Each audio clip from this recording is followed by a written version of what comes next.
Hello, my name's Joe Cussens and I'm the MD of the Bath Pub Company. We operate 4 foodie pubs in Bath, and like anyone who owns a pub right now, I'm extremely worried about the current situation and how we're going to come through it. In the space of just a few short weeks, we went from looking forward to what should have been our best year yet to a fight for our very survival. Unfortunately, that fight has been dealt a massive blow by the very government scheme that is intended to help businesses like ours. You see, whilst nearly all of my competitors have received government grants of £25,000, because of the way that they're awarded, we aren't receiving a penny. Now, our pubs look no different from our competitors. In fact, in many instances, they're much smaller and in much quieter locations, yet we're being denied the same financial support that they're receiving. We're a well-run company employing about 100 people. We invest in our staff and we create pubs that people love to visit. I'd like to think we're the kind of company that the government and the country would want to have around after all this to help rebuild the economy. But without the right support, we may not survive. Financial support needs to be targeted fairly and effectively, but that's not happening. My local takeaway and bike shop, for instance, have never been busier, yet each have been given a £10,000 grant, whereas we've been closed for 10 weeks now, not taking a penny in sales, and we continue to incur costs and expenses every day, putting us further and further into debt, yet we receive no support.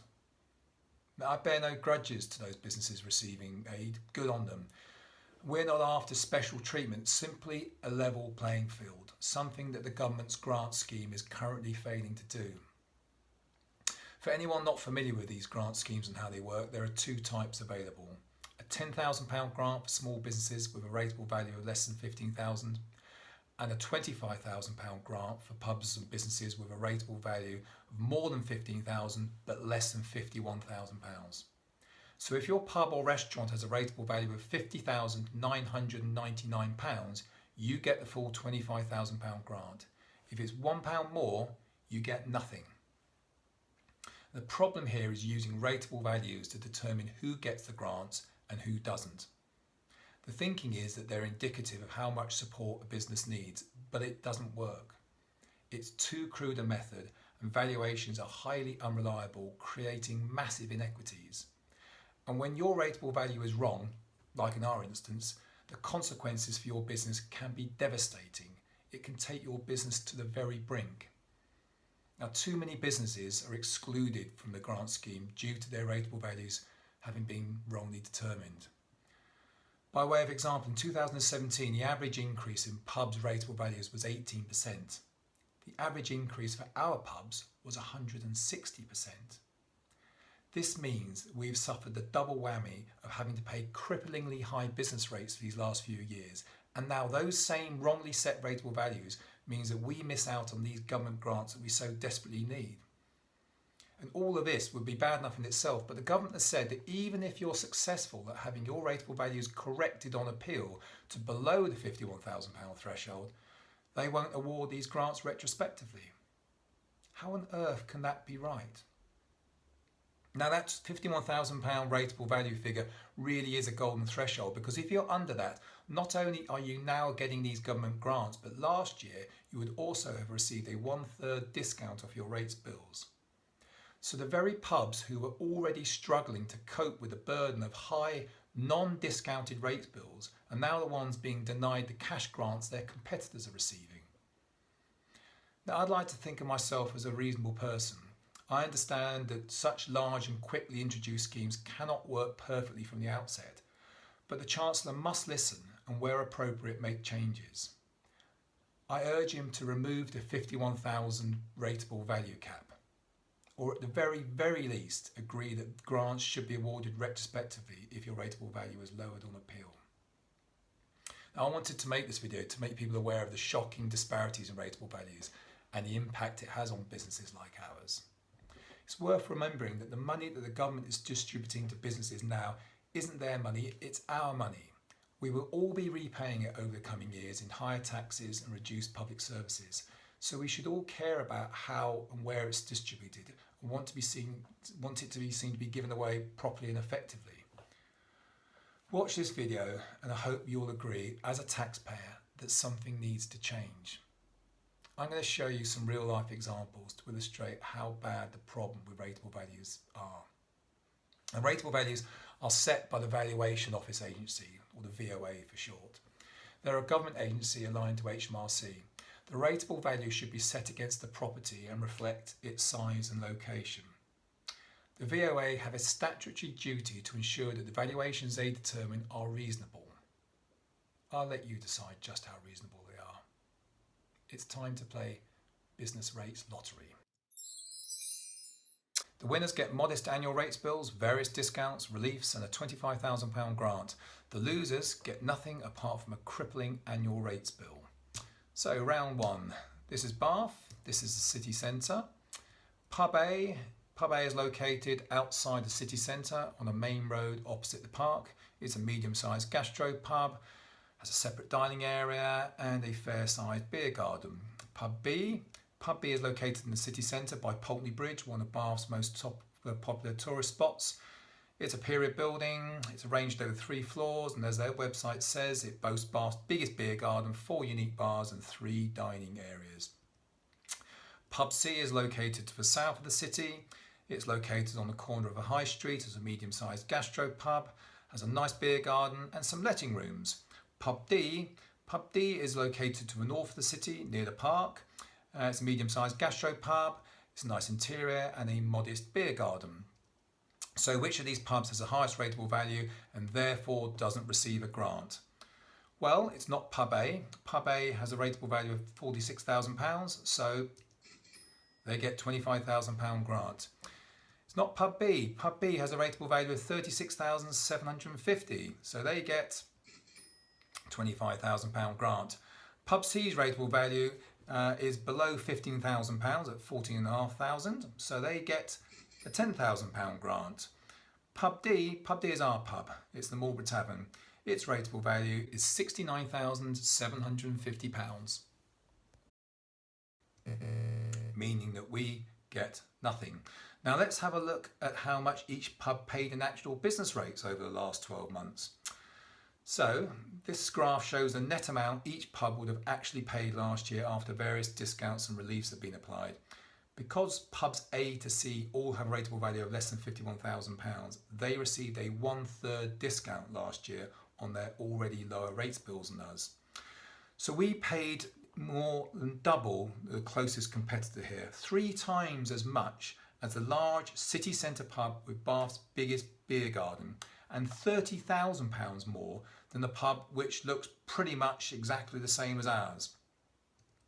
So in the last 12 months, we're now between £40,000 and £47,000 worse off than these competitors, all down to the ridiculous rateable value that we've been given. But this isn't the first time that we've seen a big rise in them. We've seen huge increases at each of the last 2 revaluations, meaning that since we took the pub on in 2006, our rates have increased by a whopping 498%. Round 2. Which of these pubs receives grant aid and which doesn't? Pub A. So Pub A is located in the city centre. It's a modestly sized gastro pub with a nice interior and some letting rooms. Pub B is also located in the city centre. Similar sized to Pub A, it has a small beer garden and some letting rooms. Pub C is located in the city centre in the busiest part of town. It has a fairly modest exterior, but inside it's a large pub. It's got several sports viewing areas. It's about 4 times the size of the other 2 pubs we've seen. Pub D is to the north of the city. It's a modestly sized gastropub, similar in size to the first 2 pubs, located on a residential street. Has a nice interior. So which of these pubs has the highest rateable value and therefore misses out on the grant? Well, it's not Pub A. Pub A has a rateable value of just over £16,000, so they get £25,000 grant. Pub B's rateable value is just £8,900, so they get the smaller grant. They get the £10,000 grant. Pub C, the one in the right in the heart of the city, in the busiest part, 4 times the size as the other 3 here. Well, their rateable value is £47,000. They get a £25,000 grant. Pub D is our pub, the Checkers. It's a tiny little gastro pub away from the town centre on a quiet residential street, yet it has a rateable value of a staggering £59,750. meaning we get absolutely nothing. And how much did each of these pubs pay in rates in 2019-20 over the last 12 months? Well, let's have a little look. So this graph shows the net amount each pub would have actually paid last year after the discounts and reliefs. Now, Pub B, the city centre pub with letting rooms and garden, it has such a low rateable value that they're exempt from paying any rates whatsoever. Pubs A and C, they received a 1/3 discount on their already lower rates bills than us. So we paid double Pub C's rates last year. So this is a pub which is about 4 times the size of us. We're paying twice as much as them. We're paying tens of thousands of pounds more than similar sized properties in much busier central locations. So we're paying in more and getting out less. Our competitors are getting a huge financial advantage of between 40 and 50,000 odd pounds over the last year. Round 3. So round 3 is a bit different. Spot the difference. We've got 2 pubs here. They're both on the same main road, a few miles from the city centre of Bath. Pub A, it's a period property on the main road with a car park, has a nice interior, it has a good sized garden with lovely views. Pub B's on the same main road, it's also a period gastro pub, similar size inside, also has a nice garden with views over the Bath racecourse. So 2 similar sized pubs on the same road, which receives the grant and which doesn't? Well, let's have a little look at these rateable values. Actually, if you go back historically, you'll see that they had very comparable rateable values, about 30 odd thousand pounds each. But look what happened in 2017. Whereas Pub B's rateable value actually decreased by 14%, our pub, Pub A, the Hare and Hounds, saw its rateable value rocket. It almost trebled, increasing by 183% to £102,000. So that means that our competitor up the road has picked up £25,000 and we have got nothing. Let's have a little look at how much these 2 pubs actually paid in business rates over the last 12 months. So when you factor in the discounts that Pub B is eligible for, which we aren't, it looks like this. We paid £51,000, they paid just 10,000 pubs. 2 pretty much identical pubs that always paid the same historically. Now one is paying 5 times as much as the other. So in the last year, we've paid £41,000 more and we miss out on a £25,000 cash grant. 2 very comparable sites, historically paying the same. Now one is worse off to the tune of about £66,000. This kind of distorted trading environment isn't simply wrong, it's simply just not sustainable for us. So round 4, last round, one final example. So these 2 pubs are actually the same pub. We took over a pub called the Dolphin in 2016 and following a refurbishment, reopened it as the Locksbrook Inn. This is what it looked like when we took it over, and this is pretty much what it looks like now. So our rateable value had already been set for 2017, but then the VOA got wind of the fact that we had tidied it up. And what did they do? Well, they came back midway through the valuation period and decided to change the valuation. They increased it by 57%. Now the actual property hadn't changed. We hadn't built an extension or increased the trading area. We'd simply changed the interior and changed the style of operation. Yet they saw this as an opportunity to increase the amount of rates we should pay. Our previous rateable value of 51,000 was already on the high side, but clearly not high enough for the VOA. Now to refinance this refurb, we took out all the financial risk. We took out a loan, we gave personal guarantees for that loan and against the lease. And you'd have thought that the government should be incentivising this kind of investment and entrepreneurial spirit, but instead they just see it as an opportunity to increase your rates. The message seems clear to me. Invest and turn around in the pub and we won't reward your hard work. Instead we'll come after you and punish you with higher taxes. So our rates bill grew from around £25,000 a year to £40,000 a year. Now maybe you're thinking I've been cherry picking examples to support my argument, but the truth is that there are literally dozens of examples I could have chosen. This graph shows all the pubs in Bath and their rateable values. Those below the red line all receive either £25,000 or £10,000. Of the ones above the £51,000 threshold line, if you take out the large multiples like All Bar One or Slug and Letters and so on, it looks like this. There are just 7 independent pubs missing out on any form of grant, and we operate 4 of them. We desperately need the same financial support given to these other pubs. Bear in mind that nearly every pub below the line receiving grants are either bigger or in more centrally located locations than us. Having wrongly calculated rateable values has been devastating for our business.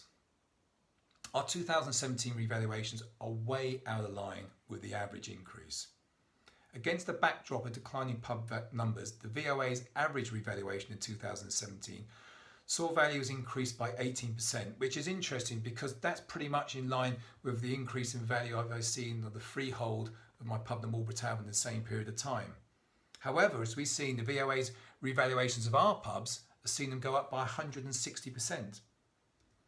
Now, if our rateable values had increased in line with the average, our financial position over the last 12 months, factoring in lower rates bills and grants missed out on, would have been better by some £173,000.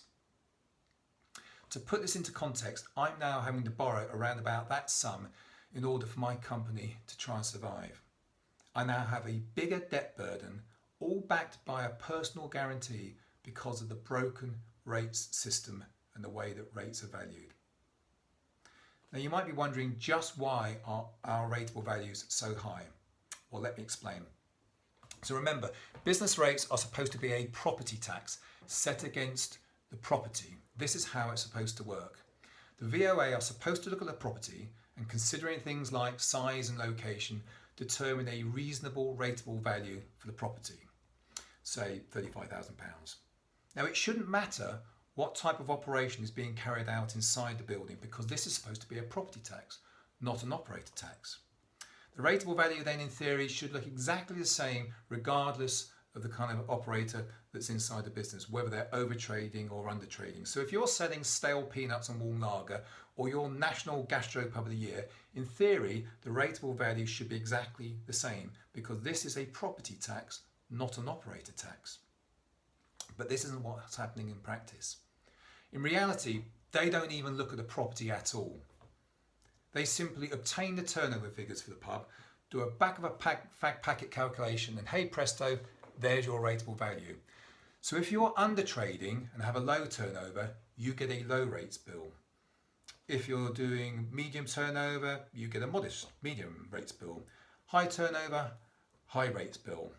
Their valuations are all being geared to the operator, not the property. That's what's happening to us. We report high turnover and we're being punished for it. Now maybe you're thinking, well, if he's reporting high turnover, he can probably afford it. But it's simply not true.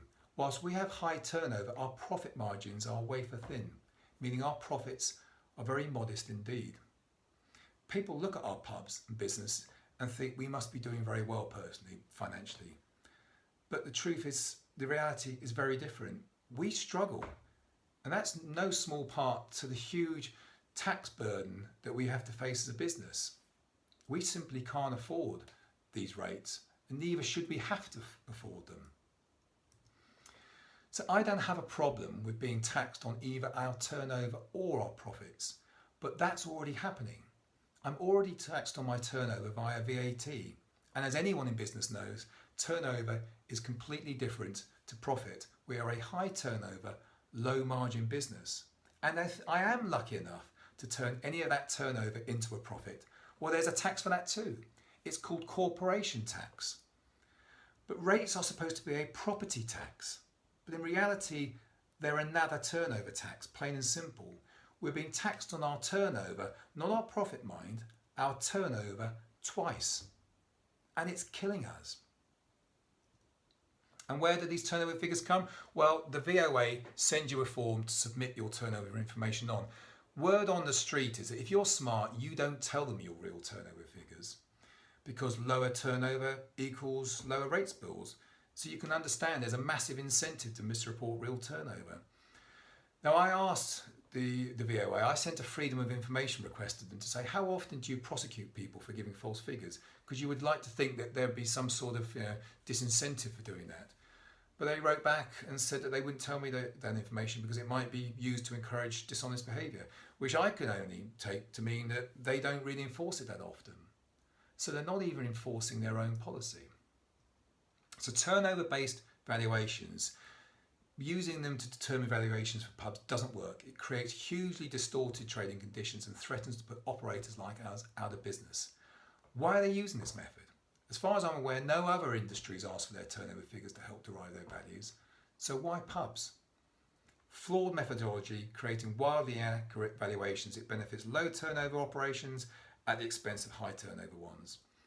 It's based on unreliable, poorly policed, possibly fraudulent self-submitted figures. Now, the biggest threat to our survival isn't coronavirus. It's the wrongly calculated rateable values that the VOA have imposed on us and the catastrophic, likely fatal damage that they're causing us. I can't help feeling that business rates are like some sort of government-backed extortion scheme where we're having to try and make a profit whilst paying off the mob, except in this instance, the mob is the government. I keep talking to other business owners who tell me how they're doing and how delighted they are that they've been given a £25,000 grant. And when I hear that, it's all I can do not to scream. Some are other pub owners, others run other types of businesses. I know several people who run businesses that have continued to trade during all this and have picked up grants. Yet we've been closed for nearly 3 months now, haven't taken a penny, and with every day that passes, we go further and further into debt. Yet we're being given no grant support whatsoever. It feels to me that you are currently failing to support the very people that this country needs to help rebuild itself after this. Friends and family that I've spoken to about making this video, they all told me to try and stay calm and just let the facts do the talking. But if I'm honest, it's very difficult not to let my emotions show. I get so angry and so frustrated about this situation. It seems so incredibly unfair. I think the word is despair that I feel. Powerless. I feel like we've been handed a massive burden that our competitors don't have to cope with. And it just feels so wrong. And I don't know what to do about it, other than to tell you about it. So my message to you, Rishi Sunak, is please remove the £51,000 threshold and give us access to these grants that we so desperately need. Without them, I just don't think we're going to survive. Give us the same help that you're giving our competitors. We're not asking for special treatment, simply a level playing field.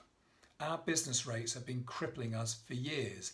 We need this money more, not less, than our competitors. And at the very, very least, agree to award these grants retrospectively if our rateable values are lowered under the threshold on a successful appeal. Surely you can do that, can't you? Thanks for listening.